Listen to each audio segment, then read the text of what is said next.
Hi, this is Piers Morgan, and I've just been speaking at a Norwood charity lunch.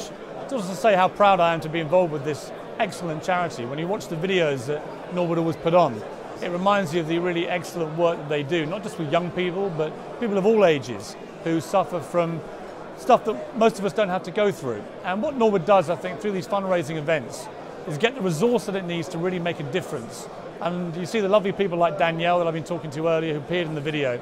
Someone whose life has been immeasurably changed and for the better, directly as a result of events like this. I was also very struck by the young man who works in a supermarket now, who perhaps never dreamed of having a proper job, but he now takes such delight in his job that he actually gets there 2 hours early before work starts. So keen is he to take part in that day's work. I think that's a real achievement by Norwood, and I'll always be happy to help them as a charity, because I think it's one of those charities that is very well run, it's very efficient, you know where the money's going, and when you see those videos, I defy anyone not to have their hearts melted in the way that mine were earlier by watching it. So good luck with the great work that you do.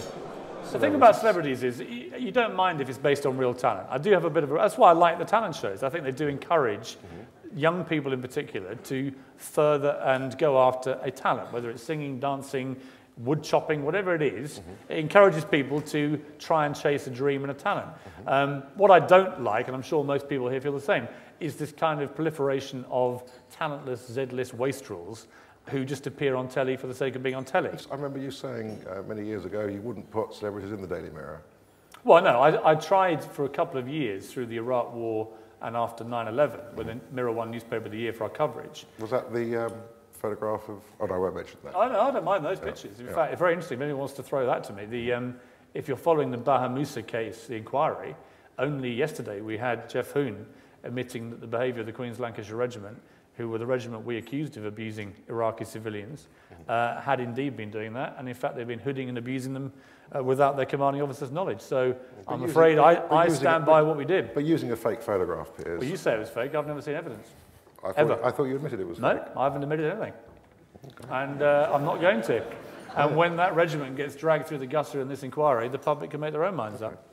Anyway, back to celebrities. But nice try. Back to celebrities. Back to celebrities. You're such a political, expert.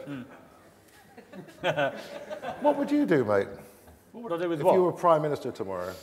Well, I wouldn't bring in 40-50% capital gains tax, and I wouldn't drive the wealth of this room to think about leaving the country, which is where this is all going to end. And also, I think you've got to bear in mind what the game is at the moment. The game at the moment is to make everybody in the country feel that we're completely and utterly bankrupt. Therefore, they can bring in all the draconian cuts they like, and we're all supposed to nod along and feel we're all part of this. We're not. What's going to happen is hundreds of thousands of people are going to get fired, and we're all going to have a miserable few years in this ridiculous wave of austerity, when in my view, in this kind of thing, when you're in newspapers, for example, and you're in the you've got to get out of it by being positive, beating the drum, talking up your country, spending a bit of money to accumulate, and get us back on our feet. And I don't get this whole we are in the cart, and by the way, it's got to get a lot worse. Why has it got to get a lot worse? People like you wouldn't do it that way. People like Alan Sugar wouldn't do it that way. Well, Simon Cowell wouldn't do it that way. He'd say, where's the opportunity to put this company, the country, back on its feet? Yeah.